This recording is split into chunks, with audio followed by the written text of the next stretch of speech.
नाज़रीन इकराम अस्सलाम वालेकुम। आज 9 जनवरी साल 2022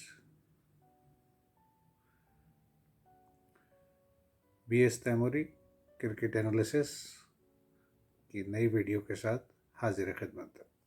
BBL में आज पाकिस्तानी वक्त के मुताबिक 1:15 पर पर्थ स्कॉचर्स और सिडनी सिक्सर्स के दरमियान सिडनी के इंटरनेशनल स्टेडियम में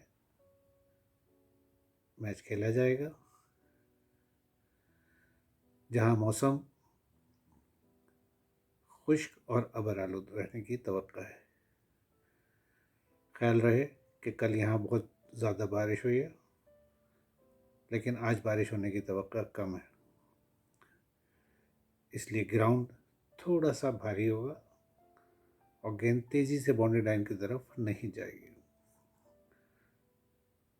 ग्राउंडमैन के मुताबिक ये विकेट फास्ट बॉलर्स को मदद करेगी, लेकिन मेरा नहीं ख्याल कि ऐसा होगा, क्योंकि शुरू में तो हो सकता है सीमर्स को मदद मिले, क्योंकि पिच ढकी रही थी, नमी थी, वो नमी विकेट में जज्ब हो जाती है। सबसे पहले जिक्र गुज़िश्ता रोज़ होने वाले 2 मैचेस का, जहां मेरी पेशगोई के मुताबिक हुबार्ट हरिकेन्स अपना मैच बआसानी जीत गए और मैच की फतह कर इनिंग्स इनफॉर्म बैट्समैन बैन मैकडरमट ने खेले। वैसे भी मेरा ख्याल है कि ब्रिस्बेन हीट ने 190 के बजाय 143-44 रन बनाए, जो इस विकेट पे बहुत कम थे। हाँ, अलबत्ता पहले मैच में सिडनी थंडर्स ने 209 जैसा बड़ा स्कोर खड़ा कर दिया और मेलबर्न रेनिगेट्स ये मैच हार गई। इस मैच में एक बात जो मेरी समझ में नहीं आई वो ये कि एक ऐसे वक्त में जब मैच बराबरी की पोजीशन में था, 3 खिलाड़ी आउट हो चुके थे थंडर्स के, तो डैनियल सैम्स को एरन फिंच ने आउट करने की कोशिश नहीं की। वो नए नए आए थे, उन्हें आउट किया जा सकता था।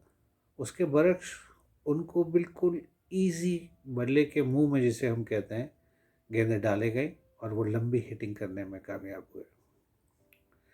डैनियल सैम्स अच्छे हिटर हैं, लेकिन इतने बड़े बैट्समैन नहीं है कि वो 98 रन की नॉट आउट इनिंग खेलें। मेरा ख्याल में उन्हें पूरा मौका दिया गया कि वो बड़ा स्कोर करें। दूसरी वजह, जिस तरह शॉन मार्श रन आउट हुए वो भी सबने देखा। तो मैं समझता हूँ कि इस मैच में कुछ कहीं गड़बड़ थी। बहरहाल मेरा अपना नज़रिया है, क्योंकि जिस तरह मेलबर्न रेनिगेट्स कोलैप्स हुई वो नाकाबिले फ़हम है। बहरहाल क्रिकेट है, कुछ भी हो सकता है। सिडनी सिक्सर्स अच्छी फॉर्म में है, 9 मैचेस खेलकर 6 मैचेस जीते हैं और टेबल पे तीसरी पोजीशन पर है। उनकी बैटिंग लाइन जेम्स फिंच के जाने से कमज़ोर हुई है, लेकिन फिर भी उनके पास जॉश फिलिप, हेनरिक्स और जॉर्डन सिल्क जैसे बैट्समैन शामिल हैं। तीनों बैट्समैन बेहतरीन फॉर्म में हैं। इनके पास डैनियल क्रिश्चियन, शादाब खान और शान एबट जैसे ऑलराउंडर्स भी मौजूद हैं, जो बड़े से बड़ा स्कोर करने में मदद कर सकते हैं और किसी भी स्कोर को चेज करने की सलाहियत रखते हैं। बॉलिंग अटैक इनका शानदार है।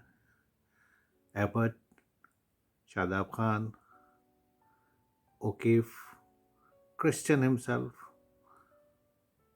अच्छी बॉलिंग कर रहे हैं और किसी भी टीम को कंटेन करने की सलाहियत रखते हैं।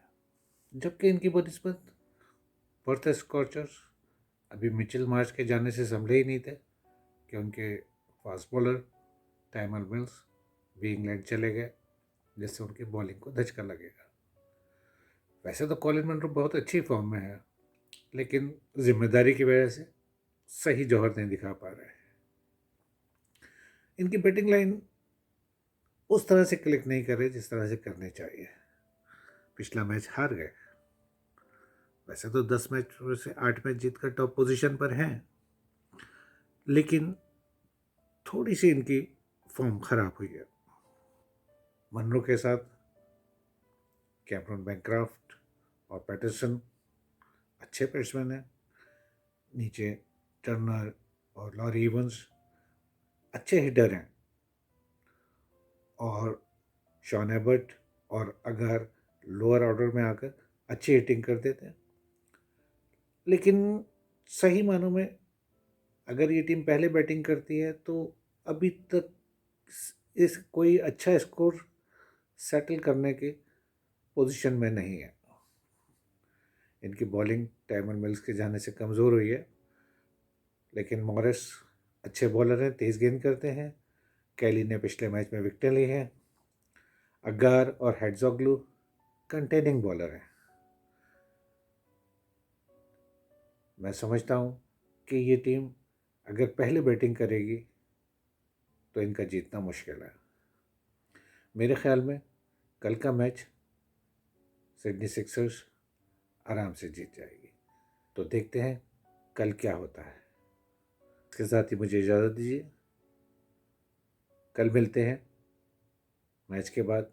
जब तक के लिए अपना ख्याल रखिएगा। अल्लाह हाफ़िज़।